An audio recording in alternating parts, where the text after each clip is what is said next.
Next, more than 50 supporters of the former Pakistan Prime Minister Imran Khan have been detained around the country for protesting against his 3-year prison sentence. Arrests were made in cities including Peshawar, Lahore, Karachi, but the demonstrations were more muted than the massive unrest that broke out after Khan's previous detention back in May. Mr. Khan was found guilty of not declaring money earned from selling gifts he received while in office. This verdict means he's not allowed to hold public office for 5 years, with Pakistan just months away from a general election. Well, let's go live now to our Pakistan correspondent, Caroline Davis, who's live for us in Islamabad. Caroline, great to see you. There's so much to go through here. Let's start with the arrests. What is the scale of unrest across the country, especially compared to last time? Lewis, this is nothing like the 9th of May when Imran Khan was arrested last time earlier this year. And of course, things have changed dramatically in Pakistan since then for Mr. Khan. He was arrested, that arrest was then declared illegal, just to run you through events back in May.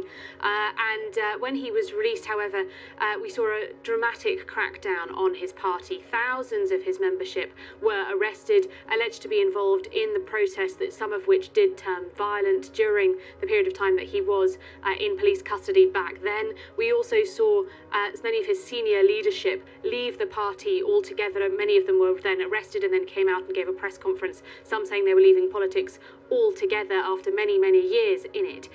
And since then, Imran Khan has been in Zaman Park, his home in Lahore, but the number of supporters outside that building has also dramatically decreased. When I went firstly back in January, when I first arrived back in Pakistan, we saw that there were generally tens of supporters outside his home. By the time we went after the 9th of May, that had significantly dwindled, either because people might felt that they didn't feel safe to be out there, perhaps people had been arrested, or from the government's point of view, they decided no longer to support Imran Khan after what had happened on the 9th of May. That was their stance on it.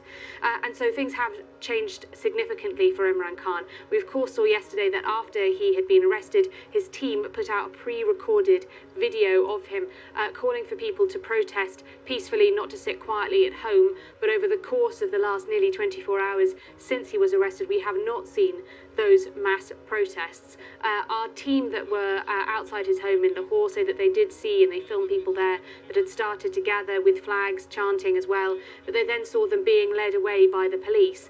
The exact number of people that have been arrested, we still don't have those details. We're hoping to get them later on today. We are speaking to officials to see how many people did come out, but at the moment this is a very different picture, a very different scene from that we saw in May.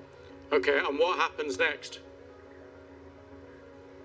Big question. So at the moment we know that he's obviously spent the night in police custody. We believe, because his political party has said that he's in a place called Attock Jail, which is about an hour and a half or so from where I am in Islamabad. His team have said that they are planning to appeal the decision that was made by the judge yesterday, but at the moment we haven't heard anything further about whether any of those appeals have been accepted by the courts at this stage, whether we will see Imran Khan appear in front of anybody.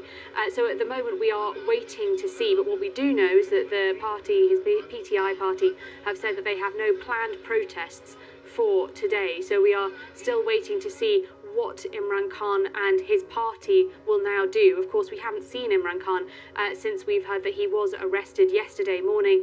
We haven't seen any sort of public images of him. He hasn't appeared back in public. So at the moment, we're waiting to see what will happen. Will his legal team be able to find any form of relief, or will Imran Khan remain in police custody? Okay, Caroline, thanks for that.